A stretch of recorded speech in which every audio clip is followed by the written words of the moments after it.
Military ಹಾಗೂ ವಿವಿಧ ರಕ್ಷಣಾ ಇಲಾಖೆಗಳಲ್ಲಿ ಸೇವೆ ಸಲ್ಲಿಸಲು ಆಸಕ್ತಿ ಇರುವ ಯುವಕ ಯುವತಿಯರನ್ನು ಸಜ್ಜುಗೊಳಿಸುತ್ತಿರುವ ರಾಷ್ಟ್ರ ಖ್ಯಾತಿಯ ತರಬೇತಿ ಸಂಸ್ಥೆ ಬೆಳಗಾವಿಯ ಭರತ್ ಅಕಾಡೆಮಿ. ಭಾರತೀಯ ಸೈನ್ಯ ಹಾಗೂ ವಿವಿಧ ರಕ್ಷಣಾ ಇಲಾಖೆಗಳಲ್ಲಿ ನಿಮಗೆ ಸೇವೆ ಸಲ್ಲಿಸಲು ಆಸಕ್ತಿ ಇದೆಯೇ? ಅದಕ್ಕೆ ಪೂರಕವಾದ ತರಬೇತಿಯ ಅವಶ್ಯಕತೆ ಇದೆಯೇ? ಇಂತಹ ಸೇವೆಗೆ ಅವಕಾಶ ಗಿಟ್ಟಿಸಿಕೊಳ್ಳುವುದಾದರೂ ಹೇಗೆ ಎಂಬ ನೂರಾರು ಪ್ರಶ್ನೆಗಳಿಗೆ ಸಮರ್ಪಕ ಉತ್ತರದೊಂದಿಗೆ ಯುವ ಜನತೆಯ ಕನಸು ನನಸು ಮಾಡುವ ಈ ರಾಷ್ಟ್ರ ಕಂಡ ಮಹತ್ವದ ತರಬೇತಿ ಸಂಸ್ಥೆಯೇ ನಮ್ಮ ಉತ್ತರ ಕನ್ನಡ ಜಿಲ್ಲೆಯ ಅಂಕೋಲ ತಾಲೂಕಿನ ನಿವೃತ್ತ ಯೋಧ ಸುಧೀರ್ ನಾಯ್ಕ್ ಅವರ ಕನಸಿನ ಕೂಸು ಬೆಳಗಾವಿಯ ಭರತ್ ಅಕಾಡೆಮಿ. ದೇಶಕ್ಕಾಗಿ 17 ವರ್ಷಗಳ ಕಾಲ ನಿರಂತರವಾಗಿ ಅವಿರತ ಅನವರತ ಸೈನಿಕನಾಗಿ ಸೇವೆಯನ್ನು ಸಲ್ಲಿಸಿ ತನ್ನ ಸೇವಾ ಅವಧಿಯಲ್ಲಿ ಅತ್ಯುತ್ತಮ ಹಾಗೂ ದಕ್ಷ ಸೇವೆಯ ಮೂಲಕ ಮೇಲಾಧಿಕಾರಿಗಳ ಮೆಚ್ಚುಗೆಗೆ ಪಾತ್ರವಾಗಿರುವುದರ ಜೊತೆಗೆ ಯೋಧನಾಗಿ ನಿವೃತ್ತಿಯಾದ ಬಳಿಕವೂ ಕಳೆದ 5 ವರ್ಷಗಳಿಂದ ಯುವ ಜನತೆಗೆ ದೈಹಿಕ ಹಾಗೂ ಮಾನಸಿಕ ಮತ್ತು ವ್ಯಕ್ತಿತ್ವ ವಿಕಸನ ತರಬೇತಿಗಳನ್ನು ನೀಡಿ ಯೋಧರನ್ನು ತಯಾರು ಮಾಡುವ ಮಹತ್ವದ ಕೈಂಕರ್ಯದಲ್ಲಿ ತೊಡಗಿಸಿಕೊಂಡಿರುವುದಕ್ಕೆ, ನಿವೃತ್ತಿಯ ನಂತರವೂ ಭಾರತೀಯ ಸೈನ್ಯದಿಂದ ದಕ್ಷಿಣ ಕಮಾಂಡ್ ಇದರ commanding in chief lieutenant general Dheeraj Seth ಅವರಿಂದ ವೆಟರನ್ ಅಚೀವರ್ಸ್ ಅವಾರ್ಡ್ ಪ್ರಶಸ್ತಿಯನ್ನು ತನ್ನದಾಗಿಸಿಕೊಂಡ ಹಿರಿಮೆಯನ್ನು ಹೊಂದಿರುವ ಹೆಮ್ಮೆಯ ಸಾಧಕ ಉತ್ತರ ಕನ್ನಡ ಜಿಲ್ಲೆಯ ಅಂಕೋಲ ತಾಲೂಕಿನ ಹಟ್ಟಿಕೇರಿ ಗ್ರಾಮದ ಸುಧೀರ್ ನಾಯ್ಕ್. ಇಂತಹ ಗಟ್ಟಿ ಸಾಹಸಿಗನಿಂದ ಜನ್ಮವಿತ್ತ ಸಂಸ್ಥೆಯೇ ಭರತ್ ಅಕಾಡೆಮಿ. ಜನ್ಮ ಹಾಗೂ ಬದುಕು ಕೊಟ್ಟ ಭಾರತಾಂಬೆಯ ಸೇವೆಯನ್ನು ಅತ್ಯಂತ ಶ್ರದ್ಧಾ ಭಕ್ತಿಯಿಂದ ಮಾಡಬೇಕೆಂಬ ಅಚಲ ಪಣ ತೊಟ್ಟು ಯೋಧನಾಗಿ ನಿವೃತ್ತರಾದ ನಂತರ ಸುಧೀರ್ ನಾಯ್ಕ್ ಅವರು 2020ರಲ್ಲಿ ಬೆಳಗಾವಿಯಲ್ಲಿ ಭರತ್ ಅಕಾಡೆಮಿ ಎಂಬ ತರಬೇತಿ ಸಂಸ್ಥೆಯನ್ನು ಪ್ರಾರಂಭಿಸಿ ಕಳೆದ 5 ವರ್ಷಗಳಲ್ಲಿ ನೂರಾರು ಯುವ ಜನತೆಯ ಬಾಳಿಗೆ ಬೆಳಕಾಗಿ ಮೂಡಿಬಂದಿದ್ದಾರೆ.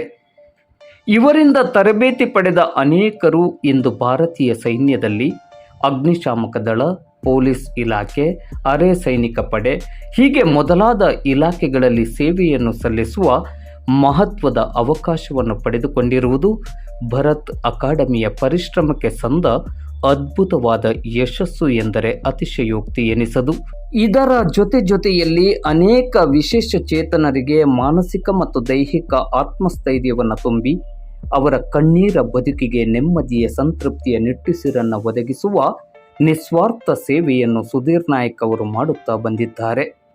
ಬದುಕೆ ದುಸ್ತರ ಎಂದು ಹಾಸಿಗೆ ಹಿಡಿದಿದ್ದ ವಿಶೇಷ ಚೇತನರು ಸುಧೀರ್ ನಾಯ್ಕ್ ಅವರ ಪರಿಶ್ರಮ ಮತ್ತು ಪರಿಪೂರ್ಣ ತರಬೇತಿಯ ಮೂಲಕ ಸ್ವಾವಲಂಬನೆಯ ಕಡೆಗೆ ದಿಟ್ಟ ಹೆಜ್ಜೆ ಇಟ್ಟಿರುವುದು ಅಭಿನಂದನೀಯ ಮತ್ತು ಅನುಕರಣೀಯ.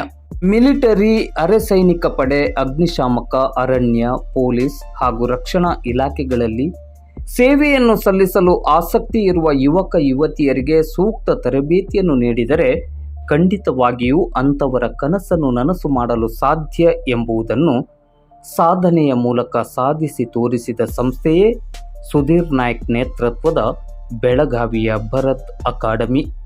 ಭರತ್ ಅಕಾಡೆಮಿಯಲ್ಲಿ 3 ತಿಂಗಳುಗಳ ಕಾಲ ತರಬೇತಿ ನಡೆಯುತ್ತದೆ. ದೈಹಿಕ ಸಾಮರ್ಥ್ಯ, ಮಾನಸಿಕ ಸಾಮರ್ಥ್ಯ ಹೀಗೆ ಇನ್ನು ಅನೇಕ ರೀತಿಯ ತರಬೇತಿಗಳನ್ನು, ವ್ಯಕ್ತಿತ್ವ ವಿಕಸನದ ಮಾರ್ಗದರ್ಶನವನ್ನು ಭರತ್ ಅಕಾಡೆಮಿ ನೀಡುತ್ತಾ ಬಂದಿದೆ. ಇದೀಗ ಮಾರ್ಚ್ 15ರಂದು ಮತ್ತೊಂದು ಹೊಸ ಬ್ಯಾಚ್ ಆರಂಭವಾಗಲಿದ್ದು, ಆಸಕ್ತ ಯುವಕ ಯುವತಿಯರು ಈ ತರಬೇತಿಯಲ್ಲಿ ಭಾಗವಹಿಸಲು ಇಚ್ಛಿಸಿದ್ದಲ್ಲಿ ಅಥವಾ ಈ ಬಗ್ಗೆ ಹೆಚ್ಚಿನ ಮಾಹಿತಿ ಬೇಕಾಗಿದ್ದಲ್ಲಿ ಈ ಸ್ಕ್ರೀನ್ನಲ್ಲಿರುವ ಮೊಬೈಲ್ ಸಂಖ್ಯೆಗೆ ತಕ್ಷಣವೇ ಸಂಪರ್ಕಿಸಿ ನಿಮ್ಮ ಹೆಸರನ್ನು ನೋಂದಾಯಿಸಿಕೊಳ್ಳಿ. ಕೇವಲ 50 ಅಭ್ಯರ್ಥಿಗಳಿಗೆ ಮಾತ್ರ ಅವಕಾಶವಿದ್ದು ಇನ್ನು ಕೆಲವು ಸೀಟುಗಳು ಮಾತ್ರ ಬಾಕಿ ಉಳಿದಿವೆ. ಜೀವನದಲ್ಲಿ ಅವಕಾಶ ಸಿಗುವುದು ವಿರಳ. ಅದನ್ನು ಅಪ್ಪಿಕೊಂಡಲ್ಲಿ ಮುಂದಿನ ಬದುಕು ಸರಳ ಎನ್ನುವುದರಲ್ಲಿ ಯಾವ ಅನುಮಾನವಿಲ್ಲ ಎನ್ನುವ ರೀತಿಯಲ್ಲಿ ಭರತ್ ಅಕಾಡೆಮಿ ನಿಸ್ವಾರ್ಥ ಸೇವೆಯ ಮೂಲಕ ಗಮನ ಸೆಳೆದಿದೆ. ಭರತ್ ಅಕಾಡೆಮಿಯ ಸುಧೀರ್ ನಾಯ್ಕ್ ಅವರ ಈ ಕಾರ್ಯಕ್ಕೆ ನಿವೃತ್ತ NSG ಕಮಾಂಡೋ ಜೊಯ್ಡಾ ತಾಲೂಕಿನ ವಿಷ್ಣು ಉಪ್ಪಾರ್ ಅವರು ಕೂಡ ಸಂಯೋಜಕರಾಗಿ ಸೇವೆಯನ್ನು ನೀಡುತ್ತಿದ್ದಾರೆ. ಜೈ ಹಿಂದ್, ಜೈ ಭಾರತ್. ನಾನು X para commando Sudhir Naik ಅಂತ ಭರತ್ ಫೌಂಡೇಶನ್ ಭರತ್ ಅಕಾಡೆಮಿ ಬೆಳಗಾವಿಯಲ್ಲಿ ನಡೆಸ್ತಾ ಇದ್ದೀನಿ. ಮತ್ತು ಉತ್ತರ ಕನ್ನಡ ಜಿಲ್ಲೆಯಲ್ಲಿ ಕಾರವಾರ, ಅಂಕೋಲಾ ಮತ್ತು ಶಿರ್ಸಿ, ಭಟ್ಕಳಲ್ಲಿ ಫ್ರೀ ಆಫ್ ಕಾಸ್ಟ್ ಟ್ರೈನಿಂಗ್ ಮಾಡ್ತಾ ಇದ್ದೀನಿ ನಮ್ಮ ಡಿಸ್ಟಿಕ್ ಮಕ್ಕಳ ಸಲುವಾಗಿ. ನೆಕ್ಸ್ಟ್ ನಾನು ಸ್ಪೆಷಲಿಯಾಗಿ ಮತ್ತು ಇಲ್ಲಿ ಈಗ ಪ್ರೆಸ್ ಮೀಟಿಂಗ್ ಬಂದಿದ್ದ ಕಾರಣ ಏನಂದರೆ ನಮ್ಮ ಜೊಯ್ಡಾ ತಾಲೂಕು ಆಯಿತು, ಜೊಯ್ಡಾ, ದಾಂಡೇಲಿ, ಅಂಬಿಕಾನಗರ್ ಮತ್ತು ನಿಮ್ಮದು ರಾಮನಗರ್ ಇವೆಲ್ಲ ಕವರ್ ಮಾಡಬೇಕಂತ. ಯಾಕೆ ಅದಕ್ಕೆ ಸರ್ ನಮ್ಮ NSG ಕಮಾಂಡೋ ಸರ್ ತಾವೇಳಿ NSG commando Vishnu Uppar sir ಅವ್ರು ಹೇಳಿದ್ರು, ಸರ್ ನೀವು ಒಳ್ಳೆ ಕೆಲಸ 5 ವರ್ಷದಿಂದ ನಿಮ್ಗೆ ಫಾಲೋಅಪ್ ಮಾಡ್ತಾ ಇದ್ದೀನಿ, ನೀವು ತುಂಬ ಒಳ್ಳೆ ವರ್ಕ್ ಮಾಡ್ತಾ ಇದ್ದೀರಾ. ಮತ್ತು ಆಲ್ರೆಡಿ ನಾನು ಒಂದು ಪ್ಯಾರಾ ಕಮಾಂಡೋ ಆಗಿ ಅವರು NSG ಕಮಾಂಡೋ ಅವ್ರಿಗೆ ಐಡಿಯಾ ಇದೆ ನಾವು ಯಾವ ರೀತಿ ವರ್ಕ್ ಮಾಡ್ತೀವಿ ಅಂತ. ಮಕ್ಕಳು ರಿಸಲ್ಟ್ ಈಗ ನಮ್ದೊಂದು 85 ಮಕ್ಕಳು ಸಿಲೆಕ್ಷನ್ ಆಗಿದ್ದಾರೆ. ಅದ್ರ ಸಲುವಾಗಿ ಜೊಯ್ಡಾ ಮತ್ತು ಈ ರಾಮನಗರ ಏರಿಯಾದಲ್ಲಿ ತುಂಬ ಫಿಟ್ ಪವರ್ ಮಕ್ಕಳಿದ್ದಾರೆ. ಯಾವ ರೀತಿ ಅಂದರೆ ಈಗ ನಾವು ಪ್ಯಾರಾ ಕಮಾಂಡೋ ನಾವು ಈಗ ಜಂಗಲ್ನೆಲ್ಲ ವರ್ಕ್ ಹೋದಾಗ ಅವಾಗ ಫೀಲ್ ಬರ್ತಿತ್ತು, ಇಲ್ಲಿ ಕೂಡ ಜೊಯ್ಡಾನಲ್ಲಿ ಜಂಗಲ್ ಮನೆಗಳೇ ಇದ್ದಾವೆ, ಇವರು ಎಷ್ಟು ಸ್ಟ್ರಾಂಗ್ ಇರಬಹುದು ಅಂತ. ಮುಂದೆ ಅಡ್ವೆಂಚರಿಗೆಲ್ಲ ಇವ್ರಿಗೆ ಒಳ್ಳೆ ಅವಕಾಶಗಳಿದ್ದು ಇವ್ರ ಲೈಫ್ ಆಗುತ್ತೆ. ಆದರೆ ಇಲ್ಲಿ ಅವೇರ್ನೆಸ್ ಇಲ್ಲದೆ, ಮಕ್ಕಳಿಗೆ ಐಡಿಯಾ ಇಲ್ಲದೆ, ಮಕ್ಕಳು ಅಲ್ಲಿ 8th 9th ಬಿಟ್ಟು 10th ಆದವರು ಕೂಡ ಎಲ್ಲೆಲ್ಲ ಕೂಲಿ ಕೆಲಸ ಮಾಡ್ತಾ ಇದ್ದಾರೆ ಫಿಟ್ ಪವರ್ ಇದ್ಮೇಲೆ ಕೂಡ. ಅದಕ್ಕೆ ನಾವು ಸರ್ ಮತ್ತು ನಾವು ಡಿಸ್ಕಸ್ ಮಾಡಿದ್ವಿ ಏನಂದ್ರೆ ಇಲ್ಲಿ ಮಕ್ಕಳಿಗೆ ಇಷ್ಟು ಸ್ಟ್ರೆಂತ್ ಇದ್ದಾಗ ನಾವು ಅವೇರ್ನೆಸ್ ಮಾಡಿ ಈ ಮಕ್ಕಳಿಗೆ ಟ್ರೈನಿಂಗ್ ನಡೆಸುವಂತ ನಾವು ಪ್ಲಾನ್ ಮಾಡಿದ್ದೀವಿ. ಈಗ ಬೆಳಗಾವದಲ್ಲಿ ನಾವು ಈಗ ಏಪ್ರಿಲ್ 1 ತನಕ ಈಗ ಮೇನ್ ಫೋಕಸ್ ಇದರಲ್ಲೇ ಇಲ್ಲಿ ಮಕ್ಕಳಿಗೆ ಐಡಿಯಾ ಬೇಕು. ಏನಂದ್ರೆ ಏಪ್ರಿಲ್ ಈಗ 1 ತನಕ ಅಗ್ನಿವೀರ್ ಆರ್ಮಿದ ಅಪ್ಲಿಕೇಶನ್ ಬಿಟ್ಟಿದ್ದಾರೆ. ಅಲ್ಲಿ 8th ಪಾಸ್ 9th ಪಾಸ್ ಕೂಡ ಒಬ್ಬೊಬ್ಬರ ಎಜುಕೇಶನ್ ಡ್ರಾಪ್ ಆಗಿರುತ್ತೆ 8th ಮನೆ ಪರಿಸ್ಥಿತಿಯಿಂದ, ಇಲ್ಲ ಗಾಡಿ ಇಶ್ಯೂಸ್ಗಳಿಂದ. ಅವ್ರಿಗೆ ಒಳ್ಳೆ ಅವಕಾಶ ಇದೆ. ಅದಕ್ಕೆ ಇಲ್ಲಿ ನಾವು ಟ್ರೈನಿಂಗಿಗೆ ಮಾರ್ಚ್ 15ರಿಂದ ಕ್ಲಾಸಸ್, ರಿಟರ್ನ್ ಕ್ಲಾಸಸ್ ಮತ್ತೆ ಫಿಸಿಕಲ್ ಕೂಡ ನಡೆಸ್ತಾ ಇದ್ದೀವಿ. ಈ ಮಕ್ಕಳಿಗೆ ಎಷ್ಟು ಫೋಕಸ್ ಮಾಡ್ತಿದ್ದೀವಿ ಸರ್ ಅಂದ್ರೆ ಈ ಏರಿಯಾ ನಾವು ಕವರ್ ಮಾಡ್ತೀವಿ, ಮಕ್ಕಳಿಗೆ ಅವೇರ್ನೆಸ್ ಇಲ್ಲ, ನಾವು ಅವೇರ್ನೆಸ್ ಮಾಡುವಂತ ಸ್ಪೆಷಲಿ ಲೋಕಲ್ ನ್ಯೂಸ್ ನಲ್ಲಿ ಸರ್ ಹತ್ರ ರಿಕ್ವೆಸ್ಟ್ ಮಾಡ್ಕೊಂಡ್ವಿ, ಸರ್ ಒಂದು ನ್ಯೂಸ್ ಹಾಕಿ ತಾವು ಅಂತ. ಈಗ ಅದೇ ನಮ್ಮ ಕ್ಲಾಸಸ್ ಮಾರ್ಚ್ 15ರಿಂದ ನಡೀತಿದೆ, 3 ತಿಂಗಳು ಕ್ಲಾಸಸ್ ನಡೀತದೆ. ಮತ್ತೀಗ ಅದು ಕೊಂಬು ಕೊಡ್ತಾ ಇದೀವಿ. ಅಂದ್ರೆ ಸಿರ್ಫ್ ಅಗ್ನಿವೀರ್ ಅಂತ ಅಲ್ಲ, ಯಾವುದೇ ಡಿಪಾರ್ಟ್ಮೆಂಟ್ ಆಗಿ ನಾವು ಮಿಕ್ಸ್ ಆಗಿ ಕೊಡ್ತಾ ಇದ್ವಿ. SSB ಆಯ್ತು, ಪೊಲೀಸ್ ಡಿಪಾರ್ಟ್ಮೆಂಟ್ ಆಯ್ತು, ಎಲ್ಲ ಸೇರಿ. ಯಾಕಂದ್ರೆ ಪದೇ ಮತ್ತೆ ಇಲ್ಲಿಂದ ಹೋಗಿ ಅಲ್ಲಿ ಇರೋ ನಿಮ್ಗೆ ಲಿವಿಂಗ್ ಖರ್ಚು, ಅದು ಖರ್ಚು ಮತ್ತೆ ಪದೇ ಆಗ್ತದೆ ಅಂತ ನಾವು ಇದು ವಿಚಾರ ಮಾಡಿದ್ವಿ. ಇಲ್ಲಿ ಮಕ್ಕಳಿಗೆ ಆದಷ್ಟು ಬೇಗ ಅಂದ್ರೆ 3 month ನಲ್ಲಿ ಯಾವುದೇ ಕಾಂಪಿಟೇಟಿವ್ ಎಕ್ಸಾಮ್ ಇಲ್ಲಿ, ಸ್ಟೇಟ್ ಪೊಲೀಸ್ ಇಲ್ಲಿ, SSB ಇಲ್ಲಿ ಯಾವ ರೀತಿ ಇರ್ತದೆ ಅಂತ ಐಡಿಯಾ ಕೊಡುವಂತ ಯೋಚನೆ ಮಾಡಿದ್ದೀವಿ. ಮತ್ತೆ ನಮ್ದು physical training free of cost ಇರ್ತದೆ. ಬಟ್ ನೀವು ಅಲ್ಲಿ ಲಿವಿಂಗ್ ಮತ್ತೆ ನಾವು ಸ್ವಲ್ಪ ಟೀಚರ್ಸ್ಗೆಲ್ಲ ಕ್ಯಾಪ್ಚರ್ ಮಾಡಿ ತೊಗೊಳ್ಬೇಕಾಗುತ್ತೆ. ಅದಕ್ಕೆ ಅವ್ರ ಫೀಸ್ ಅನ್ನು ಏನಂತ ಸ್ಟ್ರೆಂತ್ ಎಷ್ಟು ಆದ್ರೆ ಹಿಸಾಬಿಂದ ನಾವು ನಂತರ ಫೀಸ್ ಸ್ಟ್ರಕ್ಚರ್ ಬಗ್ಗೆ ಮಾತಾಡ್ತೀವಿ. ಬಟ್ ಈಗ ಮೇನ್ ಫೋಕಸ್ ಇದೆ ಜೊಯ್ಡಾ ಮತ್ತೆ ರಾಮನಗರ್ ಇದೆ, ಇವರನ್ನ ಆದಷ್ಟು ಕವರ್ ಮಾಡುವ ಅಂತ. ನಾವು प्रॉपर ನಾನು ಕಾರವಾರ ಡಿಸ್ಟ್ರಿಕ್ट नावनिದ್ದು, ನಾನು ಕಾರವಾರದವನಾಗಿದ್ದು. और सगळा सांग कितमन चांगला तुम्ही असलं चान्सेस सोडणार का तर बरे चान्सेस आहे तुमका. एक तुम्ही लाईफ जाता एक टर्निंग पॉइंट आहे. आर्मी तो एक अग्निवीर म्हणून 4 वर्ष सोडला, SSC GD म्हणून असं तुम्ही लाईफ टर्न जाता. हंगा ते अजून कोणा घरा काम करचकिंटा हे तुम्ही फिट असून तुम्ही एक स्पोर्ट्समॅन जाऊ बी शकता. 3 वर्ष तुम्ही 3 महिने तुम्ही ट्रेनिंग केलं ना, आर्मी आणि फोर्सेस जाऊच्या बी आम्ही रेडी करतात. ते सोडून घेऊन नंतर तुमका कितमन सांगलं एक स्पोर्ट्समॅन स्पिरिट उठतं. कोणाकोणा स्पोर्ट्सचा बरं जातं. आम्ही 3 महिने आम्ही कळतं कोण स्पोर्ट्सचा बरे असा म्हणून तसं बरोबर आम्ही स्पोर्ट्सात कव्हर करतात. ಅರ್ಥ ಆಯ್ತಲ್ಲ ನಿಮಗೆ. ನಾನು ಕೊಂಗ್ನಿ ಯಾಕೆ ಮಾತಾಡ್ತೀನಿ, ನಮ್ಮ ಏರಿಯಾ ಎಲ್ಲ ಕೊಂಗ್ನಿ ಮಾತಾಡ್ತಾ, ಆದರೆ ಕೊಂಗ್ನಿ ಕೂಡ ಆದಷ್ಟು ಪ್ರಮಾಣ ಸ್ಪೋರ್ಟ್ಸ್ ನಲ್ಲೂ ಕವರ್ ಮಾಡ್ಲಿಕ್ಕೆ ನೋಡ್ತಾ ಇದೀವಿ. ಯಾರ ಹತ್ರ ಲಾಂಗ್ ರನ್ನಿಂಗ್ ಇದೆ, ಅವರ ಸ್ಪೋರ್ಟ್ಸ್ ಮೇಲೆ ಮ್ಯಾರಥಾನ್ ರನ್ನಿಂಗ್ ಆಯ್ತು, ಇಲ್ಲಿ ಎಷ್ಟೋ ಲೈಫ್ ಅಂಡ್ ರನ್ನಿಂಗ್ ಮಾಡಿ ಒಂದು ಸ್ಟೇಟ್ ಲೆವೆಲ್ ಒಂದು ಸರ್ಟಿಫಿಕೇಟ್ ಹೊಡೆದ ಅಂದ್ರೆ, ಸ್ಟೇಟ್ ಲೆವೆಲ್ ಸರ್ಟಿಫಿಕೇಟ್ ತೊಗೊಂಡ್ರೆ ಜಾಬಿಗೆ ಒಳ್ಳೆ ಅವಕಾಶಗಳಿವೆ, ಕೋಟಾಗಳು ಸಿಗ್ತವೆ. ಅದೇ ಇದೇ ಮಾತು ಆದಷ್ಟು ನಾವು ಇಲ್ಲನ್ನ ಕವರ್ ಮಾಡ್ತೇವೆ. ದಾಂಡೇಲಿ ಸ್ಪೆಷಲ್ ಆಗಿ ಹೇಳ್ತಾ ಇದೀನಿ, ದಾಂಡೇಲಿ, ಹಳಿಯಾಳ್, ರಾಮನಗರ್, अंबिकानगर और कुंभारवाड़ा, जोयडा. अभी सर कुछ बात करेंगे आपसे. सर बोलिए, कुछ बोलना है तो सर. ಎಲ್ಲ ನಾಗರಿಕರಿಗೆ ನಮಸ್ಕಾರ. ನನ್ನ ಹೆಸರು ವಿಷ್ಣು ಉಪ್ಪಾರ್ ಅಂತ, ಬ್ಲ್ಯಾಕ್ ಹೆಡ್ ಕಮಾಂಡೋ ಎಕ್ಸ್. ನಾನು ಬಡತನ ಸ್ಥಿತಿಯಿಂದ ಬಂದಿರೋದು. ನನಗೂ ಬಡತನ ಏನಂದ್ರೆ ನನಗೆ ಗೊತ್ತಿದೆ. ಅದಕ್ಕಾಗಿ ಎಲ್ಲ ಪಾಲಕರಲ್ಲಿ, ನಾಗರಿಕರಲ್ಲಿ ನಾನು ವಿನಂತಿ ಮಾಡ್ಕೊಳ್ಳೋದಂದ್ರೆ, ಯಾರು ಕಡು ಬಡವರು ಇದ್ದಾರೆ ಅವರಿಗೆ ಫೀಸ್ ಕಟ್ಟಲಿಕ್ಕೆ ಆಗಲ್ಲ ಅಂಥವ್ರು ನನಗೆ ಡೈರೆಕ್ಟಾಗಿ ಕಾಂಟ್ಯಾಕ್ಟ್ ಮಾಡ್ಬೋದು. ನನ್ನಿಂದ ಆದಷ್ಟು ನಾನು ಹೆಲ್ಪ್ ಮಾಡ್ತೀನಿ, ಅವರಿಗೆ ಸಹಾಯ ಮಾಡ್ತೀನಿ ಅನ್ನೋದು ಅಷ್ಟೇ ನಾನು ಹೇಳೋದು. ಇದು ನಿಮಗೆ ಒಂದು ಒಳ್ಳೆ ಅಪರ್ಚುನಿಟಿ. ಪ್ಲೀಸ್ ಇದನ್ನು ಮಿಸ್ ಮಾಡ್ಕೋಬೇಡಿ.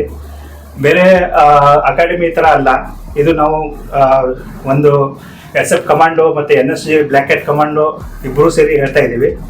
ಇಂಥ ಒಂದು ಅಪರ್ಚುನಿಟಿ ಮಿಸ್ ಮಾಡ್ಕೊಳಕ್ಕೆ ಹೋಗಬೇಡಿ. ಮತ್ತೊಂದು ವಿಷಯ ಸ್ಪೆಷಲ್ ಏನಂದ್ರೆ ನೀವು ನಮ್ಮ ಟ್ರೈನಿಂಗ್ ಬಗ್ಗೆ ನೋಡ್ಬೇಕಂದ್ರೆ ಯೂಟ್ಯೂಬ್ ಚಾನಲ್ ಇದೆ, ಭರತ್ ಅಕಾಡೆಮಿ ಬೆಳಗಾವಿ ಮಾಡಿದ್ರೆ ಬರುತ್ತೆ. ಮತ್ತೆ ಬೇಕಾದ್ರೆ ಈ ಚಾನೆಲ್ ನಲ್ಲಿ ಕೂಡ ಸರ್ ಬಿಡ್ತಾರೆ, ಅದು ಚಾನೆಲ್ ನಾವು ನಿಮ್ಗೆ ಲಿಂಕ್ ಬಿಡ್ತೀವಿ, ಇಲ್ಲ ಕೆಳಗಡೆ ಬರ್ತೀವಿ. ಅದನ್ನ ಇನ್ಸ್ಟಾಗ್ರಾಮ್ ನಲ್ಲೂ ಕೂಡ ಇದೆ, ನಿಮ್ದು ಫೇಸ್ಬುಕ್ ನಲ್ಲಿ ಕೂಡ ಇದೆ, ಮತ್ತೆ ಯೂಟ್ಯೂಬ್ ನಲ್ಲಿ ಕೂಡ ಇದೆ. ಆ ಚಾನೆಲ್ ನೋಡಿ ನಿಮ್ಗೆ ಐಡಿಯಾ ಆಗ್ಬೋದು ಯಾವ ರೀತಿ ಟ್ರೈನಿಂಗ್ ಇದೆ ಅಂತ.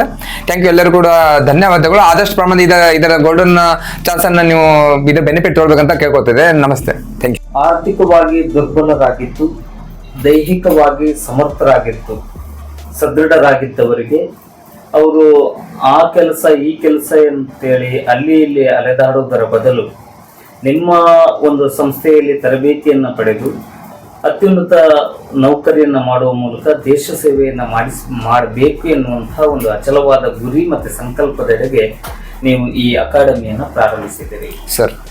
ಈ ತರಬೇತಿ ಬೆಳಗಾಂನಲ್ಲಿ ಆಗ್ತಿದೆ ಅಂತ ಹೇಳಿ ಸರ್. ಬೆಳಗಾಂನಲ್ಲಿ ಎಲ್ಲಿ ಸರ್? ಬೆಳಗಾಂ ಸರ್ ಸಿಟಿನ ಗಣೇಶ್ಪುರ್ ಅಂತ ಏರಿಯಾದಲ್ಲಿ ಇದೆ ಸರ್. ಲಿವಿಂಗ್ ಮತ್ತೆ ಅಲ್ಲಿ ಮಾಡ್ತೀವಿ, ಸಿಟಿಲೇ ಸರ್, ಹೆಚ್ಚು ದೂರ ಇಲ್ಲ ಸರ್. ಈಗ ಇದು ಕೇವಲ ಪುರುಷರಿಗಷ್ಟೇ ಅಥವಾ ಹೆಣ್ಮಕ್ಳು? ಇಲ್ಲ ಸರ್, ಮಹಿಳೆಗೂ ಕೂಡ ಇದೆ. ಮಹಿಳೆ ಕೂಡ ಈಗ ಅಪ್ಲಿಕೇಶನ್ ಬಿಟ್ಟಿದ್ದಾರೆ. ಅದಕ್ಕೆ ಆದಷ್ಟು ಪ್ರಮಾಣದಲ್ಲಿ ಮೇನ್ ಫೋಕಸ್ ಮಾಡ್ಬೇಕು. ಅವರು ಈಗ ಏಪ್ರಿಲ್ 1 ಒಳಗಡೆ ಅಪ್ಲಿಕೇಶನ್ ಹಾಕ್ಬೇಕು ಸರ್, ಹುಡುಗಿರು ಕೂಡ. ಅಲ್ಲ, ನಿಮ್ಮಲ್ಲಿ ತರಬೇತಿಯನ್ನ ಪಡೀಲಿಕ್ಕೆ ಗಂಡ್ಮಕ್ಳು ಮತ್ತೆ ಹೆಣ್ಮಕ್ಳಿಗೂ ಅವಕಾಶ? ಇಬ್ಬರಿಗೂ ಇದೆ, ಅವಕಾಶಗಳಿದಾವೆ. ಏಜ್ ಲಿಮಿಟ್ ಇದೆಯಾ?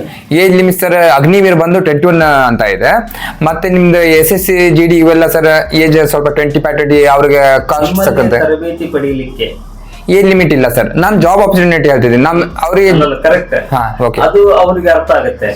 ಅವ್ರು ನೋಡ್ಕೊಂಡೇ ಅವರ ಈಗ 19 ವರ್ಷದವನಾಗಿದ್ರೆ ನಾನು ಇಲ್ಲಿ ಹೋದ್ರೆ ನನಗೆ ಜಾಬ್ ಅವಕಾಶ ಅರ್ಹತೆ ಬರ್ತದೆ. ಹಾಗಾಗಿ ನಿಮ್ಮಲ್ಲಿ ತರಬೇತಿ ಪಡೆಯಲು ಇಚ್ಛಿಸುವವರಿಗೆ ಇರಬೇಕಾದ ಅರ್ಹತೆಗಳೇನು? ಅರ್ಹತೆಗೆ ಏನಿಲ್ಲ ಸರ್. ಅವ್ರು ಎಜುಕೇಶನ್, ಅದಕ್ಕೆ ಅಪ್ಲಿಕೇಶನ್ ತಕ್ಕಂತ ಎಜುಕೇಶನ್ ಇರಬೇಕು. ಅದನ್ನ ಏನಿದ್ರು ಅರ್ಹತೆ ಬೇಕಾದ್ರೆ ಅವನು ರನ್ನಿಂಗ್ ಆಗ್ಲಿ, ಫಿಸಿಕಲ್ ರಿಟರ್ನ್ ಆಗ್ಲಿ, ಬೇಕಾದ್ರೆ ಅವನಿಗೆ ಏನು ಜೀರೋ ಇರ್ಲಿ ಸರ್, ಅಂತವ್ರನ್ನ ನಾವು ತಯಾರು ಮಾಡ್ತೀವಿ ಸರ್. ಯಾವುದೇ ಫೀಲ್ಡ್ ನಲ್ಲಿ ಅವನು ಡೌನ್ ಇರಲಿ, ಬಸ್ಟ್ ಅವರಿಗೆ ಅಪ್ಲಿಕೇಶನ್ ಗೊತ್ತಿರುತ್ತೆ ಹೈಟ್ ಏನಿರ್ಬೇಕು ಏನಿರುತ್ತೆ. ಮತ್ತೆ ಹೈಟ್ ಕೂಡ 1-2 ಇಂಚ್ ಇದ್ರೆ 1-2-3 ಮಂತ್ ರಿಕವರಿ ಮಾಡಿಸ್ತೀವಿ ಸರ್. ಈಗ ಅವರು ಬಡತನ ಇದೆ, 3 ತಿಂಗಳು ನಿಮ್ಮಲ್ಲಿ ಟ್ರೈನಿಂಗ್. ಸಹಜವಾಗಿ ಊಟ ವಸತಿ ಅಂತ ಹೇಳಿದ ಕೂಡಲೇ ನೀವು ಟೀಚಿಂಗ್ ಫ್ರೀ ಇರಬಹುದು, ಊಟ ವಸತಿ ಹೆವಿ ಇರಬಹುದು ಅಂತ ಅವ್ರಿಗೊಂದು ಭಾವನೆ ಇರುತ್ತೆ. ಅಂದಾಜು ಸಹಜವಾಗಿ ಅಷ್ಟೇ ಆಗ್ತದೆ ಇಷ್ಟೇ ಆಗ್ತದೆ ಅಂತಲ್ಲ.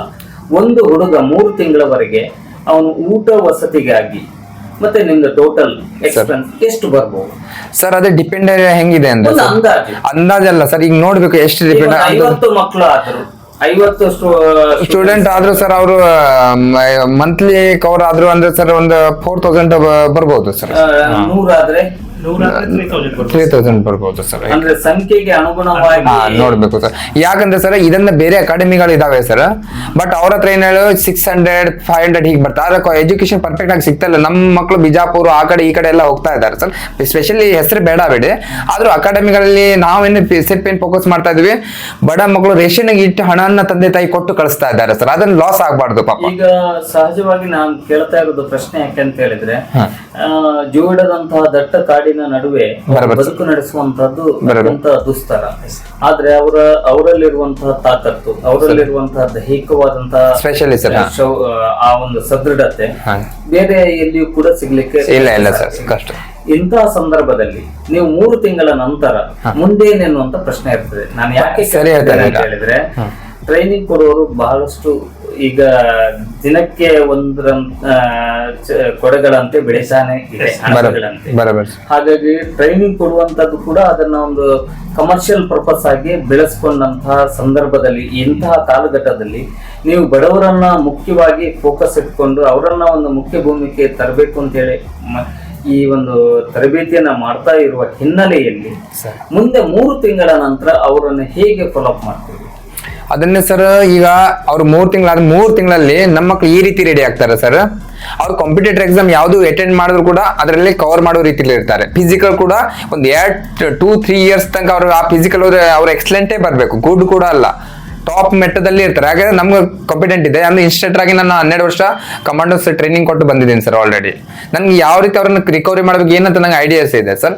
ಅವ್ರು ಒಂದ್ಸಲ ಬಂದು ನಿಮ್ಗೆ ಅದೇ ಹೇಳಿಲ್ಲ ಸರ್, ಇಲ್ಲಿ ಬೇರೆ ಕಡೆ ಹೋದ್ರೆ ಒಂದೇ ಕೋರ್ಸ್ ಅಗ್ನಿವೀರಿಗೆ ಕಲ್ಸ, ಪೊಲೀಸ್ ನಾವು ಹಂಗಲ್ಲ, ಕಮರ್ಷಿಯಲ್ ಆಗಿ ಟೋಟಲಿ ಬೇಸ್ ಅನ್ನ ಕಲ್ಸಿ ಅವ್ರಿಗೆ ಒಂದು ಫಿಟ್ ಮಾಡಿ ಕಲಿಸ್ತೀವಿ. ಮತ್ತೆ ನಾವೆಲ್ಲ ಇನ್ನೂ ಕೂಡ ಎಷ್ಟು ಜನ ಕಲ್ಸಿದ್ರೆ ಅವ್ರ ಟಚ್ ನಲ್ಲಿ ಇರ್ತೀವಿ. ಯಾರೇ ಕ್ವಾಲಿಫಿಕೇಶನ್ ಏನಾಗಿದೆ, ಯಾವುದೇ ಅಪ್ಲಿಕೇಶನ್ ಬಂದ್ರೆ ಅವ್ರಿಗೆ ಫಾಲೋ ಅಪ್ ಮಾಡ್ತೀವಿ.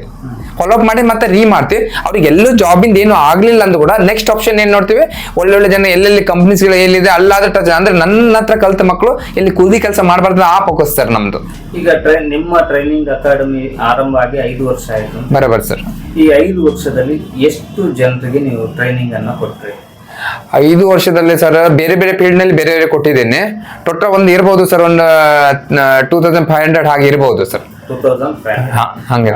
ಸಹಜವಾಗಿ ಇದು ಯಾಕೆ ಕೇಳ್ತಾ ಇದ್ದೇನೆ ಅಂತ ಹೇಳಿದ್ರೆ, ಎಲ್ಲ ಕಡೆ ಟ್ರೈನಿಂಗ್ ಜನರಿಗೆ ಇದು ಬೇಸಿಕ್, ಇದು ನಮ್ಗೆ ಅನಿವಾರ್ಯತೆ ಇದೆ, ಇಲ್ಲಿ ಹೋಗ್ಬೇಕು ಎನ್ನುವಂತ ಮನಸ್ಥಿತಿಗೆ ಬರ್ಬೇಕು. ಹಾಗೆ ಕೆಲವೊಂದ್ಸಲ ಸತ್ಯ ಕಠೋರವಾಗಿರುತ್ತೆ, ಆದ್ರೆ ಅದು ಯಾವಾಗ್ಲೂ ಸತ್ಯವಾಗಿ 2500 ಜನರಲ್ಲಿ ಎಷ್ಟು ಜನರಿಗೆ ಉದ್ಯೋಗ ಆಯ್ತು ಅಂತ ಸರ್? 2500 ಜನರಲ್ಲಿ ಎಲ್ಲರೂ 2500 ಜನರಲ್ಲಿ ನೀವು 2500 ಜನರು ಉದ್ಯೋಗ ಪಡೆಯಲಿಕ್ಕೆ ಆಗುದಿಲ್ಲ. ಅದು ಸಹಜ ಪ್ರಕ್ರಿಯೆ. ಮತ್ತೆ ನಮಗೂ ಗೊತ್ತಿದೆ, ನಿಮ್ಮ ಹತ್ರ ಟ್ರೈನಿಂಗ್ ತಗೊಂಡುವಂತ ಸಂದರ್ಭದಲ್ಲಿ ಅವರ ಆಸಕ್ತಿಯೇ ಬೇರೆ ಇರುತ್ತೆ. ಟ್ರೈನಿಂಗ್ ತಗೊಂಡು ಹೋಗಿ ಮನೆಗೆ ಹೋದ ನಂತರ ಅವರ ಇರುವಂತಹ ಆಸಕ್ತಿಯೇ ಬೇರೆ ಇರುತ್ತೆ. ಬಹುತೇಕ ಜನರು ತಂದೆ ತಾಯಿಯನ್ನ ಬಿಟ್ಟು ಹೊರಗೆ ಹೋಗದೇ ಇರುವಂತಹ ಪರಿಸ್ಥಿತಿ, ಅಥವಾ ಸಮಾಜದ ಅವ್ರ ಗೆಳೆಯರು, ಅವರ ಬಂಧುಗಳು, ಈ ಎಲ್ಲ ಕಾರಣದಿಂದಾಗಿ ಕೆಲವೊಬ್ರು ಆಸಕ್ತಿ, ಅವರಿಗೆ ದೈಹಿಕವಾದಂತಹ ಶಕ್ತಿ ಇದ್ರೂ ಕೂಡ ಅಲ್ಲಿಯ ಪರಿಸ್ಥಿತಿಗೆ ಅನುಗುಣವಾಗಿ ಅವರು ಹೊಂದ್ಕೊಳ್ಳೋದಿಲ್ಲ, ಅಥವಾ ಬೇಡ ಅಂತ ಹೇಳಿ ಮನೆಯಲ್ಲೇ ಕೆಲವೊಂದು ಪರಿಸ್ಥಿತಿಗೆ ಅನುಗುಣವಾಗಿ ಇರ್ತಾರೆ. ಅದು ನಮ್ಗೆ ಗೊತ್ತಿದೆ, ಅರಿವಾಗುತ್ತೆ. ಹಾಗಂತೇಳಿ ಆದ್ರೂ 2500 ಜನರಲ್ಲಿ ಎಷ್ಟು ಜನರಿಗೆ ನಾವು ಖುಷಿಯಿಂದ ಕೇಳ್ತಾ ಇದ್ದೇವೆ. ಅದರಲ್ಲಿ 5 ಜನ ಜಾಬ್ ಆದ್ರೂ ಕೂಡ ಅದು ನಿಮ್ಮ ದೊಡ್ಡ ಸಾಧನೆ ಅಂತ ನಾವು ಅಲ್ಲ ಸರ್. ನಾನು ಒಂದು ಮಾತು ಹೇಳ್ತೀನಿ, ಇದು ನೀನು ಸರಿಯಾಗಿ ಕೇಳಿದ್ರಿ ಸರ್. ಸ್ಟಾರ್ಟ್ ಆಗಿ 5 ವರ್ಷ ಆಯ್ತು. 2020 ನಾನು ರಿಟೈರ್ಡ್ ಬಂದಿದ್ದೆ ಚಾಲು ಮಾಡಿದ್ದೀನಿ ಸರ್. ಚಾಲು ಮಾಡಿದ್ದೆ ಸ್ಟಾರ್ಟಿಂಗ್ ನಾನು ಅಂದ್ರೆ ಬಿಲ್ಕುಲ್ ಫ್ರೀ ಆಫ್ ಕಾಸ್ಟ್ ಆಗಿ ಮಾಡಿದ್ದೀನಿ. ನಂತರ ನಂತರ ಏನ್ ಹೇಳಿ, ಬೆಳಗಾವಿ ಉತ್ತರ ಕನ್ನಡ ಜಿಲ್ಲೆ ಅಂಕೋಲಾ ಕಾರವಾರ ತಾಲೂಕು ಇನ್ನೂ ಫ್ರೀ ಆಫ್ ಕಾಸ್ಟ್ ಅಂತಿದೆ. ಅದೇ ಸ್ವಲ್ಪ ಸ್ಪೋರ್ಟ್ಸ್ ನಲ್ಲಿ ಸ್ಟೇಟ್ ಲೆವೆಲ್ ಹೋಗಿದ್ದಾರೆ. ಸ್ವಲ್ಪ ನಿಮ್ದು ಇನ್ನೂ ಧಾರವಾಡ ಯೂನಿವರ್ಸಿಟಿಯಲ್ಲಿ ಇನ್ನೂ ರೆಕಾರ್ಡ್ ಇದೆ, ವಾಕಿಂಗ್ ನಲ್ಲೆಲ್ಲ ರೆಕಾರ್ಡ್ ಮಾಡಿಟ್ಟಿದ್ದಾರೆ ಸರ್. ಅವ್ರ ರೆಕಾರ್ಡ್ 3-4 ವರ್ಷ ಯಾರು ಮುರಿಲಿಲ್ಲ. ಈಗ ಜಾಬಿನ ಕೇಳ್ತಾ ಇದ್ದೀರಿ ಸರ್. ನಾವು ಸ್ಟಾರ್ಟ್ ಮಾಡಿ 2020 2023 ತನಕ ಯಾವ್ದು ಜಾಬ್ ಆಪರ್ಚುನಿಟಿ ನಾವು ತೆಗಿಲಿಲ್ಲ. 20ಕ್ಕೆ ಕಡಿಮೆ 100 ಜನ ಫಿಸಿಕಲ್ ಪಾಸ್ ಆಗಿದ್ದಾರೆ. ಆ ರಿಟರ್ನ್ ಎಕ್ಸಾಮ್ ಅನ್ನ 1 ವರ್ಷ ತನಕ ದುಡ್ಡಿಟ್ರು ಕಡೆ ಕ್ಯಾನ್ಸಲ್ ಮಾಡಿದ್ರು. 2.5 ವರ್ಷ 3 ವರ್ಷ ಜಾಬ್ ಬಿಡ್ಲೇ ಇಲ್ಲ ಸರ್, ತಮ್ಗೆ ಗೊತ್ತಿರಬಹುದು. ಅದ್ರ ನಂತರ ಮತ್ತೆ ಬಿಟ್ಟಿದ್ದಾರೆ. ಅದನ್ನ ನಂದೀಗ 85 ಜನ ಆಗಿದ್ದಾರೆ ಸರ್ ಟೋಟಲ್ ಜಾಬ್ ಆದ್ರು. ಎಲ್ಲ ಬೇಸ್ ಬಂತು. ಯಾವ್ದು ನಿಮ್ದು ITBP, ಪೊಲೀಸ್, ಮತ್ತೆ ಇದು ಅಗ್ನಿವೀರ್ ಆಗಿತ್ತು. ಈಗ ಅಗ್ನಿವೀರ್ ಆಗಿದೆ, ಸಾರಿ, ಈಗ ಅಗ್ನಿವೀರಿಗೂ ಈ ಸರಿ ಕಡಿಮೆ ಒಂದು 15 ಮೆಂಬರ್ಸ್ ಆಗಿದ್ದಾರೆ ಸರ್ ಟೋಟಲ್. ಗೊತ್ತಾಯ್ತು. ಅದನ್ನು ಬಿಟ್ಟು ನಂತರ ಸರ್ ಏನ್ ಹೇಳ್ತದೆ ಅಂದ್ರೆ ಅದಾಯ್ತು. ಮತ್ತೆ ಈಗ ನೀವು ಕೇಳಿದ್ರೆ ಯಾವ ರೀತಿ ಈಗ ಇದೆ ಸರ್, ನಮ್ಮ ಹತ್ರ ಬಂದ್ರೆ ನನ್ನ ಮಕ್ಕಳು ಫಿಸಿಕಲ್ ಆಯ್ತು ಫೇಲ್ ಆಗ್ಲಿಕ್ಕೆ ಕೊಡೋದಿಲ್ಲ ನಾವು, ಮತ್ತೆ ರಿಟರ್ನ್ ಎಕ್ಸಾಮು ಫೇಲ್ ಆಗ್ಲಿಕ್ಕೆ ಟಾಪ್ ಆಗಿ ಕೊಡ್ತೀವಿ. ಬಟ್ ಅಲ್ಲಿ ಏನ್ ಇರ್ತದೆ ಅಂದ್ರೆ ಪೋಸ್ಟ್ ಈಗ ಅಪ್ಲಿಕೇಶನ್ ಆಗೋ 5 ಲಕ್ಷ ಜನ 10 ಲಕ್ಷ ಜನ ಆಗ್ತಾರೆ. ವೇಕೆನ್ಸಿಗಳು ಇರೋದು ನಿಮ್ದು ಡಿಪೆಂಡ್ ಇರುತ್ತೆ. ಒಂದ್ಸಲ 15,000 ಒಂದು 20,000 ಇರ್ಬೋದು. ಅದಕ್ಕೆ ಬೆಸ್ಟ್ ಯಾರು ಅದು. ಆದ್ರೆ ನಮ್ಮಿಂದ ಎಷ್ಟಾಗುತ್ತೆ ಅಷ್ಟು ನಾವು ಟಾಪ್ ಆಗಿ ಕೊಡ್ತೀವಿ. ನನ್ನ ಮಕ್ಕಳು ಫಿಸಿಕಲ್ ಆಗಿ ನಾವು ಒಂದು ಕಮಾಂಡೋ ಆಗಿಂದ ಫಿಸಿಕಲ್ ಅಂತ ನಾವು ಟಾಪ್ 60 ಮಾರ್ಕ್ಸ್ ಬರಲೇಬೇಕು. ಅವ್ರು ಟಾಪ್ ಕೊಡ್ಲೇಬೇಕು ಸರ್, ಗೊತ್ತಾಯ್ತಾ, ಎಲ್ಲ ಈವೆಂಟ್ ನಲ್ಲಿ. ಬಟ್ ರಿಟರ್ನ್ ಅನ್ನ ಈಗ ಚಾಲು ಮಾಡ್ತಾ ಇದೀವಿ. ಯಾಕಂದ್ರೆ ರಿಟರ್ನ್ ಇದು ಫಸ್ಟ್ ಟೈಮ್ ಚಾಲು ಮಾಡ್ತಾ ಇದೀವಿ. ಯಾಕಂದ್ರೆ ಸರ್ ನೋಡಿದ್ವಿ ನಾವು 600 ಮಕ್ಕಳು ಸರ್, 600 ಮಕ್ಕಳಿಗೆ ಅವ್ರು ಕಲಿಸ್ತಾರೆ ಅಲ್ಲಿ. ನನ್ನ ಎಕ್ಸಾಂಪಲ್ ಆಗಿ ನನ್ನ ಮಕ್ಳಿಗೆ ನಾನು ರಿಟರ್ನಿಗೆ ಅಲ್ಲಿ ಕಲಿಸ್ತಿದ್ದೆ. ಮತ್ತೆ ಸ್ವಲ್ಪ ಮಕ್ಕಳು ಸರ್ ನಾವು ರಿಟರ್ನ್ ಮಾಡೋದಿಲ್ಲ, ಫಿಸಿಕಲ್ ಅಷ್ಟೇ ಮಾಡ್ತೀವಿ ಅಂತ ಆ ಮಕ್ಕಳಿಗೆ ನಾವು ತೊಗೊಳ್ತೀವಿ ಸ್ಟಡಿ. ಸ್ವಲ್ಪ ಏನು ಕಮೆಂಟ್ ಮಾಡಿಸ್ತಿದ್ವಿ ನಾವು ಕ್ವಶನ್ ಪೇಪರ್ ನೋಡಿ ಕಡೆ ನಮ್ಮ ಮಕ್ಳಿಗೆ ತೊಗೊಂಡ್ರೆ ಅಲ್ಲಿ ತೊಗೊಂಡ್ರೆ ನಾ ಮಾಡಿದ ಮಕ್ಕಳು 60ಕ್ಕೆ ಔಟ್ ಆಫ್ ಔಟ್, 60ಕ್ಕೆ 58, 100ಕ್ಕೆ 1 ನಿಮಿಷ ಸರ್ 90ಕ್ಕೆ 88. ಆದ್ರೆ ಅಲ್ಲಿ ಹೋದ ಮಕ್ಕಳು ಅಲ್ಲೇ ಹೋದ ಬೆಳಿಗ್ಗೆ 9 ಗಂಟೆ ಹೋದ ಮಕ್ಕಳು 5 ಗಂಟೆ ಬರ್ತಾ ಇದ್ದಾರೆ. ಅಲ್ಲಿ ಎಷ್ಟು 60ಕ್ಕೆ 45, 35. ಯಾಕೆ ಕಡಿಮೆ, ಏನ್ ಪ್ರಾಬ್ಲಮ್ ಅಂತ ಕೇಳಿದೆ ಅವ್ರಿಗೆ ನಾನು. ಅವಾಗ ಇಲ್ಲ ಸರ್ ಅಲ್ಲಿ 600 ಜನ ಎಲ್ಲ ಬರ್ತಾ ಇದ್ದಾರೆ ಸರ್. ಅದರಿಂದ ಏನಾಗ್ತಿದೆ ಅಂದ್ರೆ ಸರ್ ನಮ್ಗೆ ಗೊತ್ತಾಗ್ತಿಲ್ಲ ಹಿಂಗೆ. ಅದಕ್ಕೆ ನನ್ಗೆ ಗೊತ್ತಾಯ್ತು ಇದು ನಮ್ಮ ಹತ್ರ ಮಕ್ಕಳನ್ನ ನಾವು ಕರೆಕ್ಟ್ ಫೋಕಸ್ ಕೊಟ್ಟು ಕಲಿಸ್ತಾ ಇದ್ವಿ. ಅದಕ್ಕೆ ನಾವು ರಿಟರ್ನ್ ಚಾಲು ಮಾಡುವಂತ ಪ್ಲಾನ್ ಮಾಡಿದ್ವಿ ಸರ್. ಅದೇ ಡಿಸ್ಕಸ್ ಮಾಡಿದ್ರು. ಫಸ್ಟ್ ಟೈಮ್ ರಿಟರ್ನ್ ಚಾಲು ಮಾಡ್ತಾ ಇದ್ವಿ. ಅದಕ್ಕೆ ನಮ್ಗೆ ಈ ಅಮೌಂಟ್ ಅಂದ್ರೆ ಅವ್ರ ಸಲುವಾಗಿ ನಮ್ಗೆ ಅಮೌಂಟ್ ಇದು ಇಲ್ಲ, ನಾನು ಲಿವಿಂಗ್ ಮತ್ತೆ ಫ್ರೀ ಕಾಸ್ಟ್ ಮಾಡ್ತಿದ್ವಿ ಇದನ್ನ. ಯಾಕಂದ್ರೆ ಸರ್ ನಾನೊಂದು ರಿಟೈರ್ಡ್ ಆಗಿ ಬಂದಿದ್ದೀನಿ. ನೀವು ನನ್ನ ಫಾಲೋಅಪ್ ಮಾಡಿ ನೋಡ್ಬೋದು. ನಾನು ಫೌಂಡೇಶನ್ ಅಂಗವಿಕಲ ಮಕ್ಳಿಗಂತೂ ಫ್ರೀ ಎಲ್ಲ ಮಾಡ್ತಾ ಇದ್ದೀನಿ. ಅಂಗವಿಕಲ ಎಲ್ಲ ನನ್ನ ಇದೆ, ಯೂಟ್ಯೂಬ್ನಲ್ಲೆಲ್ಲ ಇದೆ ಸರ್. ಮನೆ ಹೋಗಿ ಟ್ರೀಟ್ಮೆಂಟ್ 1 ರೂಪಾಯಿ ತೊಗೊಳೋದಿಲ್ಲ ಯಾರ ಹತ್ರ ಸರ್ ನಾವು. ಮತ್ತೆ ಇದು ಮೇನ್ ಫೋಕಸ್ ಇದಕ್ಕೆ ಮಾಡ್ತಾ ಇದ್ವಿ. ಅವ್ರು ರಿಟರ್ನ್ ಚಾಲು ಮಾಡಿ ಅವ್ರಿಗೆ ಬೆಸ್ಟ್ ಲೈಫ್ ಕೊಡುವಂತ ಯೋಚನೆ ಇದೆ. ಮತ್ತೆ ಈಗ ನೀವು ಹೇಳ್ದಂಗೆ ಜಾಬ್ ಸರ್ ಈಗ 85 ಜನ ಸುಮಾರು ಆಗಿದೆ. ಮತ್ತೆ ಇದು ವೇಕೆನ್ಸಿ ಮೇಲೆ ಡಿಪೆಂಡ್ ಇರುತ್ತೆ, ಮೆರಿಟ್ ಲಿಸ್ಟ್ ಮೇಲೆ ಕೊಡ್ತಾರೆ ಸರ್. ಅದು ಒಂದೊಂದು ಮಾರ್ಕ್ಸ್ ನಲ್ಲಿ ಒಂದೊಂದು ಪಾಯಿಂಟ್ ನಲ್ಲಿ ಹೋಗ್ಬಿಡ್ತದೆ. ಅದಕ್ಕೇನು ಒಂದು 5 ಲಕ್ಷದಿದ್ರೆ ಇಲ್ಲಿ ವೇಕೆನ್ಸಿಗಳು ಇರ್ತಾವೆ, 10,000 5,000 ಇರ್ತದೆ. ಅದ್ರ ಮೇಲೆ ಡಿಪೆಂಡ್ ಇದೆ ಸರ್. ನನ್ನ ಹತ್ರ ಬಂದ ಮಕ್ಕಳು 100% ನಂದು ಇದೇ ಫೋಕಸ್, ಒಂದ್ರಲ್ಲಾಗ್ಲಿ ಮತ್ತೊಂದ್ರಲ್ಲಿ ಒಂದು 5-6 ವರ್ಷ ಡ್ಯೂರೇಷನ್ ಅಲ್ಲಿ ಎಲ್ಲರೂ ಬೀಳಲೇಬೇಕು ಅವ್ರ ಜಾಬ್ ಸರ್. ಹೀಗಿದೆ ಸರ್. ನಿಮ್ದು ಭರತ್ ಅಕಾಡೆಮಿ ಅಂತ ಸರ್ ಸ್ಟಾರ್ಟ್ ಮಾಡಿದ್ದೆ. ಬಟ್ ಅವಾಗ ನನ್ಗೆ ಗೊತ್ತಿಲ್ಲ ಇದು ಫೌಂಡೇಶನ್ ಮಾಡ್ಕೊಳ್ತಾನೆ, ಅದು ಐಡಿಯಾನೇ ಇಲ್ಲಾಗಿತ್ತು ಸರ್ ನನಗೆ. ಈಗ ಫೌಂಡೇಶನ್ ಮಾಡ್ಕೊಂಡಿದ್ದೆ sir, Bharat academy, Bharat foundation ಅಂತ ಮಾಡ್ಕೊಂಡಿದ್ದೆ ಸರ್. ಭರತ್ ಫೌಂಡೇಶನ್ ಒಬ್ಬ ವ್ಯಕ್ತಿಗೆ ನಿಮ್ಮಲ್ಲಿ ಜಾಯಿನ್ ಆಗುವಂತಹ ಸೇರುವಂತಹ ವ್ಯಕ್ತಿ, ಯುವಕ ಅಥವಾ ಯುವತಿಗೆ ಅರ್ಹತೆ ಮತ್ತೆ ಅನುಭವವನ್ನು ಕೊಡುವಂತ ಕೇಂದ್ರ ಆಗಿದೆ. ಬರಬಹುದು ಸರ್. ಅವಕಾಶ ಮತ್ತೆ ಅದೃಷ್ಟ ಅವರನ್ನ ಹೋಲಿಸಿದ್ರೆ ನಿಮ್ಮ ಅರ್ಹತೆ ಮತ್ತೆ ಅವರಿಗೆ ನೀವು ಕೊಟ್ಟಿರುವಂತ ಅರ್ಹತೆ ಮತ್ತೆ ಅನುಭವ ಅವರ ಮುಂದಿನ ಜೀವನಕ್ಕೆ ದಾರಿದೀಪ ಆಗ್ತದೆ ಸರ್. ಸಿರ್ಫ್ ಆರ್ಮಿ ಇದಕ್ಕಂತಲ್ಲ, ಲೈಫ್ ನಲ್ಲಿ ಎಲ್ಲೇ ಹೋದ್ರು ಕೂಡ ಗೆದ್ದು ಬರ್ತಾರೆ, ಅದು ಗ್ಯಾರಂಟಿ ಸರ್. ಕಲಿಸಬಹುದು, ಅವನನ್ನ ಆ ಹಂತಕ್ಕೆ ತಂದಿಡ್ಬೋದು. ಬಟ್ ಸರ್ಕಾರ ಕಾಲ್ಫರ್ ಮಾಡದೇ ಇದ್ದಾಗ ಹಿಂದಿನ ಸಲ ಹೀಗೆ ಆಯ್ತು ಸರ್. ಅದೃಷ್ಟ ಮತ್ತೆ ಅವಕಾಶ ಅವರನ್ನ ಅರಸಿ ಬಂದ್ರೆ ಅರ್ಹತೆ ಮತ್ತೆ ಅನುಭವವನ್ನ ನೀವು ಕೊಡ್ತೀವಿ. ಹಾಗಾಗಿ ಈ ನಿಟ್ಟಿನಲ್ಲಿ ಯುವ ಜನತೆ ಇಂತಹ ಸಂದರ್ಭಗಳಲ್ಲಿ ಅಲ್ಲಿ ಇಲ್ಲಿ ಕೂಲಿನಾಲಿ ಮಾಡುವ ಬದಲು ನನಗೆ ಅನಿಸ್ತದೆ ಇಲ್ಲಿ ಕಲ್ತ್ರೆ, ಇಲ್ಲಿ 3 ತಿಂಗಳು ಟ್ರೈನಿಂಗ್ ಅನ್ನ ತಕೊಂಡ್ರೆ, ಇದು ಅಲ್ಲದಿದ್ರು ಕೂಡ ಆ ತರಬೇತಿಯ ಒಂದು ವಿಶ್ವಾಸದಡಿಯಲ್ಲಿ ಆತ್ಮಸ್ಥೈರ್ಯವನ್ನ ಬೆಳೆಸಿಕೊಂಡು ಸಮಾಜದಲ್ಲಿ ಒಂದು ಒಳ್ಳೆಯ ವ್ಯಕ್ತಿಯಾಗಿ, ನಾಗರಿಕನಾಗಿ, ಯಶಸ್ವಿ ಸ್ವಾವಲಂಬಿಯಾಗಿ ಮತ್ತೊಂದು ಮಗದೊಂದು ಸೇವೆಯನ್ನ ಅಥವಾ ವೃತ್ತಿಯನ್ನ ಮಾಡ್ಲಿಕ್ಕೆ ಅವಕಾಶ ಇದೆ ಅಂತ ನಾನು ಭಾವಿಸ್ಕೊಳ್ತೇನೆ. ಈ ನಿಟ್ಟಿನಲ್ಲಿ ಯುವಜನತೆ ಈ ರೀತಿಯ ಅಕಾಡೆಮಿ ಕೇಂದ್ರಕ್ಕೆ, ವಿಶೇಷವಾಗಿ ಮತ್ತೊಂದು ವಿಷಯ, ಭರತ್ ಫೌಂಡೇಶನ್ಗೆ ನಿಮ್ಮನ್ನು ಸೇರಿದ್ರೆ ಖಂಡಿತವಾಗಿ ಭವಿಷ್ಯದಲ್ಲಿ ಉನ್ನತಿಯನ್ನ ಪಡೆಯಬಹುದು, ಸಾಧಿಸಬಹುದು ಎನ್ನುವ ವಿಚಾರದೊಂದಿಗೆ ಹೇಳಿ ಸರ್. ಮತ್ತೊಂದು ವಿಷಯ, ಈಗ ಸ್ವಲ್ಪ ಜನ ಸರ್ ಏನ್ ಮಾಡ್ತಾರೆ, ಏಜೆಂಟ್ಗಿರಿ ಮಾಡ್ತಾರೆ ಸರ್. ನನಗೆ 2 ಲಕ್ಷ ಕೊಡು, 5 ಲಕ್ಷ ಕೊಡು, ನಾನು ಆರ್ಮಿಯಲ್ಲಿ ಸೇರಿಸ್ತೀನಿ, ನನಗೆ ಅಲ್ಲಿ ಕಾಂಟ್ಯಾಕ್ಟ್ ಇದೆ, ಇಲ್ಲಿ ಕಾಂಟ್ಯಾಕ್ಟ್ ಇದೆ, ಅದೆಲ್ಲ ಪರಿಸುಡು ಸರ್. ಎಲ್ಲೂ ನಡೆಯೋದಿಲ್ಲ. ಯಾಕಂದ್ರೆ ಆರ್ಮಿಯಲ್ಲಿ ಸ್ಪೆಷಲ್ ಆಗಿ ಆ ರೀತಿ ಎಲ್ಲೂ ನಡೆಯೋದಿಲ್ಲ ಸರ್. ಲೈಜನ್ ನಡೆಯಲ್ಲ, ಹಣ ನಡೆಯಲ್ಲ, ಏನು ನಡೆಯಲ್ಲ ಸರ್. ಅವರ ಓನ್ ಫಿಸಿಕಲ್ ಅವ್ರು ಏನ್ ಸ್ಟ್ಯಾಂಡರ್ಡ್ ಇದೆ ಸರ್, ಅದ್ರ ಮೇಲೆ ಅವ್ರು ಡಿಪೆಂಡ್ ಆಗುತ್ತೆ ಸರ್. ತುಂಬಾ ಜನ ಅದಕ್ಕೆ ಒಳಗಾಗ್ಬಿಡ್ತಾರೆ. ಆರ್ಮಿ ಏನಂದ್ರೆ ತುಂಬಾ ಜನ ಇದಾಳ್ತಾರೆ ಪಾಪ, ತಂದೆ ತಾಯಿ ಕೂಡ ಡಿಪೆಂಡ್ ಆಗ್ಬಿಡ್ತಾರೆ. ಅವ್ರು ಆರ್ಮಿಯಿಂದ ರಿಟೈರ್ಡ್ ಆಗಿ ಬಂದ್ರೆ ಅವ್ರೇ ಮಾಡ್ಕೊಡ್ತಾರೆ ಅಂತ ತಿಳ್ಕೊಳ್ತಾರೆ. ನಮ್ಮ ಹತ್ರ ಎಷ್ಟು ಜನ ಬಂದ್ರು, ಬಟ್ ನಾವು ಡೈರೆಕ್ಟ್ ಅವ್ರಿಗೆ ಸೇರಿ ಕ್ವಾಲಿಫಿಕೇಶನ್ ಕೊಡೋದೇನಂದ್ರೆ ಒಂದು ಟ್ಯೂಷನ್ ಲೆಕ್ಕ, ಹೇಗೆ 10th 12th ಪಾಸ್ ಮಾಡಿ ನೀವು ಒಟ್ಟು ನಿಮ್ಮ ವಿಚಾರವನ್ನ ನಾನು ಅರಿತುಕೊಂಡಿದ್ದೇನೆ. ಹಾಗಂತೇಳಿ ನಿಮ್ಮಷ್ಟು ದೊಡ್ಡವನಲ್ಲ, ನಿಮ್ಮಷ್ಟು ಅನುಭವಸ್ಥನೂ ಅಲ್ಲ.